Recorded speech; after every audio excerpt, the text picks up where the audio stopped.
How to connect Phantom Wallet to Tapswap. So here's how we can do it.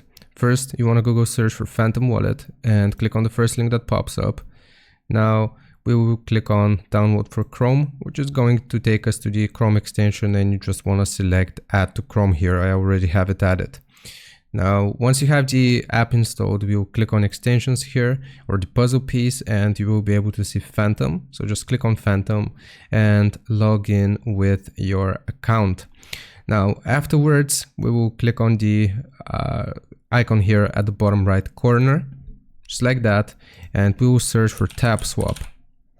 You can see the site here, DeFi Tapswap. Once we select it, it's going to show us this. Start off with Tapswap, and if you click on join Tapswap, it's going to take you to the bot here, and you can start this bot, and it's going to walk you through the connection process. So hope this helps. Leave a like and sub, and I'll see you next time.